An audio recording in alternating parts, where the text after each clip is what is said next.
a mais um podcast Está no Ar. Nosso podcast de hoje temos convidados aqui muito especial, a doutora Aldenice Barrada e a doutora Abigail Araújo. Telespectadores, é um prazer estar aqui com vocês hoje no Está no Ar. E eu amei o convite, estou aqui para tirar as dúvidas, o que puder. É isso aí, gente. Boa tarde, é um prazer estar com vocês aqui neste momento e passando um pouco do meu conhecimento para vocês e tirando algumas dúvidas. Então, gente, vamos dar continuidade, no nosso podcast. E a nossa primeira pergunta de hoje vai para a doutora Abigail. Abigail, você sabe me responder o porquê desse nome, Justiça Residual, já que na verdade ela é conhecida como Justiça Estadual? Sim, Maria. A Justiça Estadual, ela recebe esse nome pois ela tem competência residual, ou seja, ela vai abranger tudo que as outras justiças não vão abranger. Aí você me pergunta, Abigail, que outras justiças são essas? A gente aqui no Brasil temos 5 justiças: a Justiça Eleitoral, a Justiça Federal, a do Trabalho e a Militar. Então, todas as ações que não se encaixam nessas outras justiças, ela vai para a Justiça Comum, que é a Justiça Estadual. A gente falando assim, Maria, até parece que é pouca coisa, mas não é. A Justiça Estadual é a justiça que mais recebe processo. Um dos exemplos de processo de ações que a gente recebe é ações envolvendo família, o divórcio,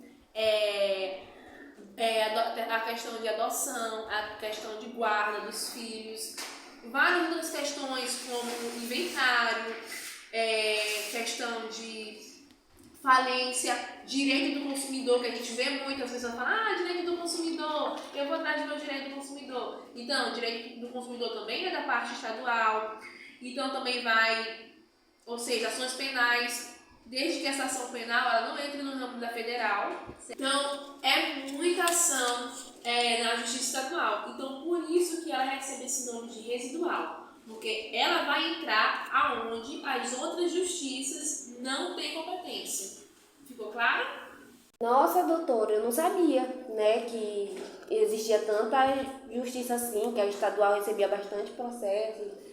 E é interessante trazer esse conceito para o nosso dia a dia, porque acaba um conceito que acaba não se explorando muito, Estou impressionada, impactada assim mesmo, da maneira como você explicou, a diversidade que quanto de justiça tem por aí. Doutora, quem é que delimita, quem é que separa essas justiças? Maria, muito boa essa sua pergunta. Quem que vai delimitar ou descrever as justiças é a nossa Constituição. Ela que vai descrever as áreas que a justiça vai ter competência. E a nossa próxima pergunta de hoje, gente, vai para a doutora Aldenice, que o nosso telespectadores Gabriel fez. Então, a pergunta do Gabriel é a seguinte. E aí, Aldenice, ele tá falando assim, que ele tem uma ação que começou na Justiça Estadual e no meio do processo ela acabou se tornando um federal. E ele queria saber se o juiz da estadual deveria ou não intervir, como é que se resolve, sobre essa questão dele, sobre essa causa dele.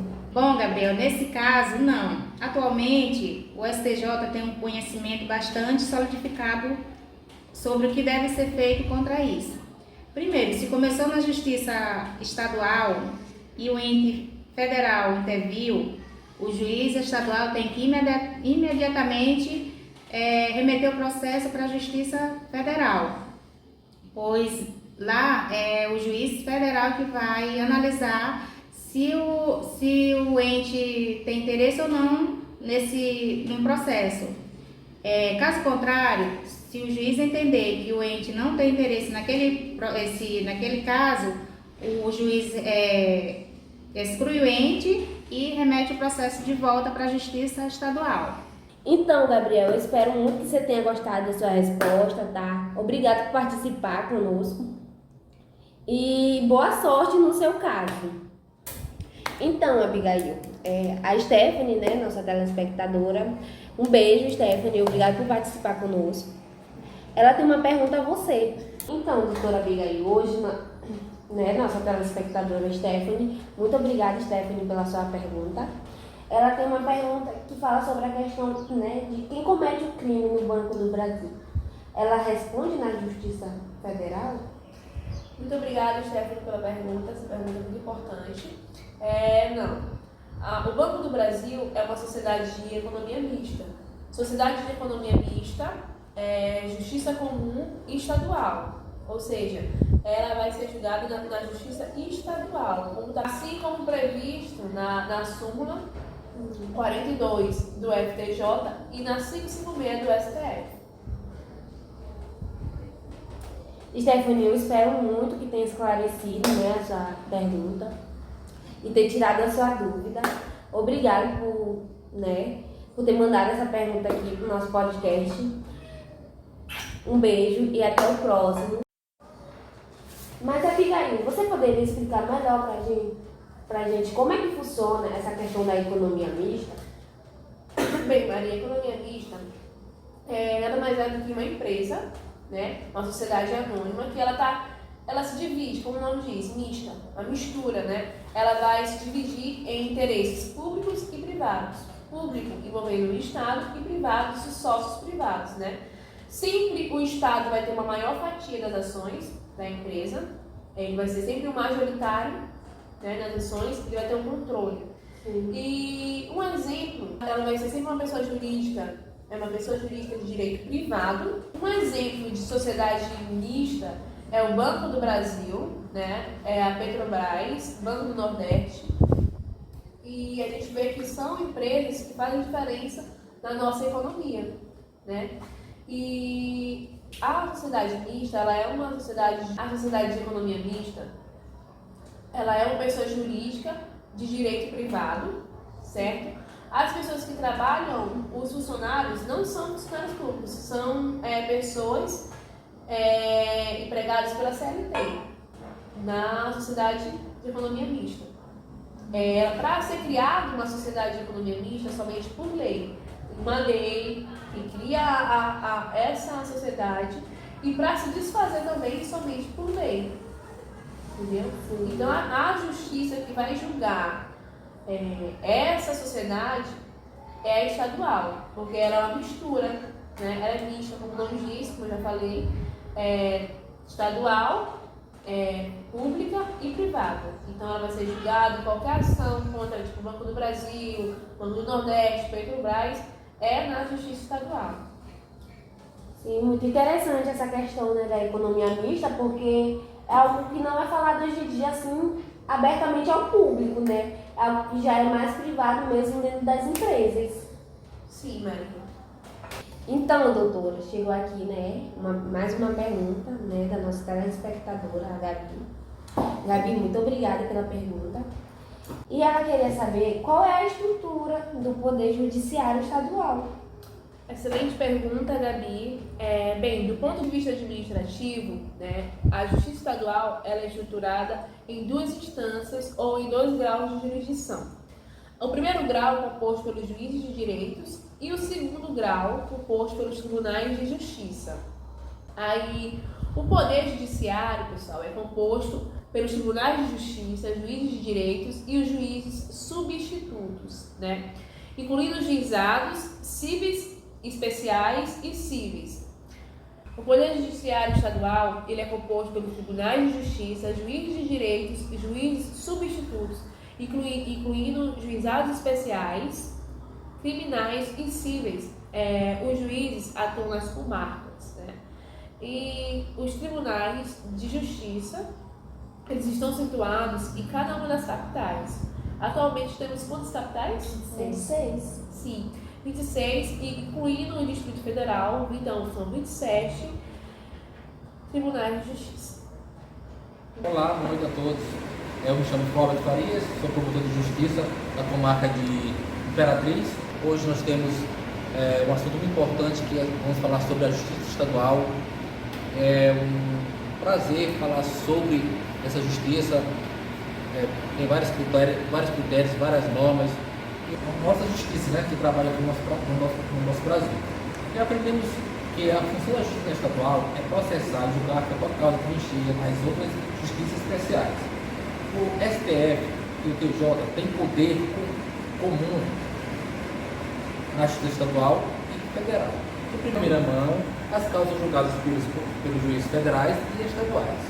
Tem casos que, quando chega no poder do Estado, são causas que têm semelhança com algum poder federal, essas causas são remetidas para o poder federal.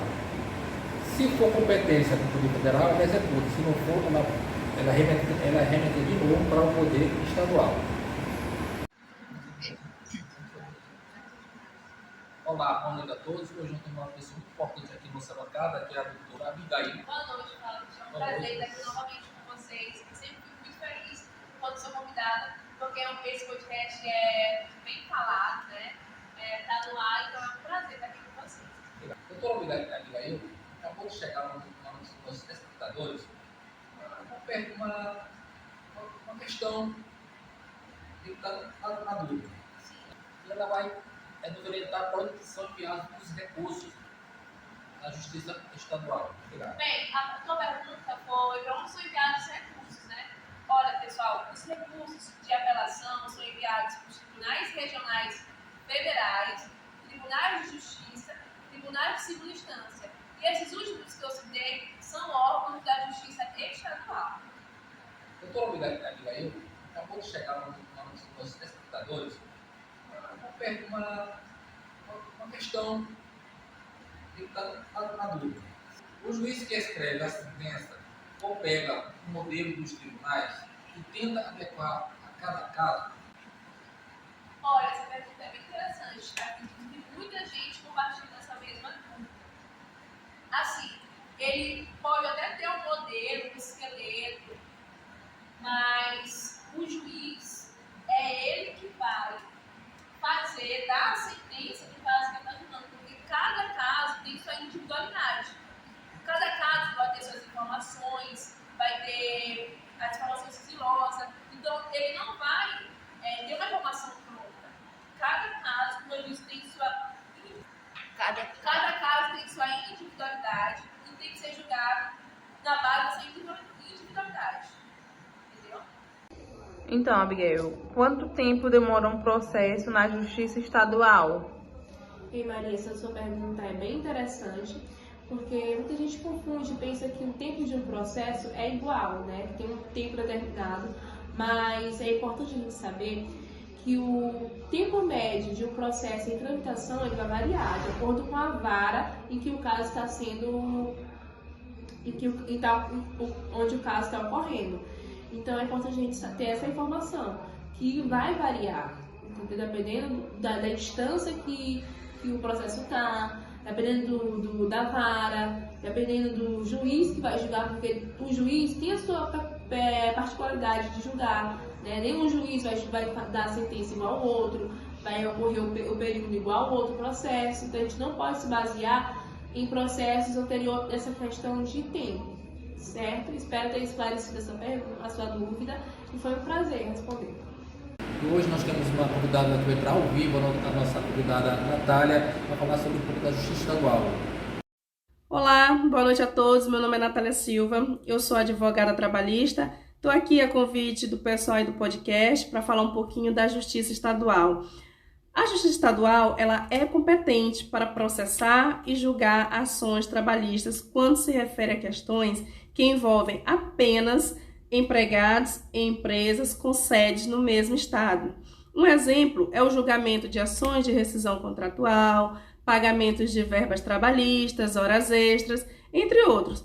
A jurisprudência construída pela Justiça Estadual em matéria trabalhista é de grande importância para garantir os direitos dos trabalhadores e o cumprimento das leis trabalhistas pelos empregadores, contribuindo para a construção de relações de trabalho justas e equilibradas. O caso em questão que eu venho trazer aqui para vocês hoje é a respeito de um funcionário de uma empresa que entrou com uma ação trabalhista na Justiça Estadual reclamando o pagamento de horas extras e adicionais noturnos não recebidos. A empresa ela alegava que já havia pago os valores devidos e que as horas trabalhadas, além do expediente, eram compensadas com bancos de horas.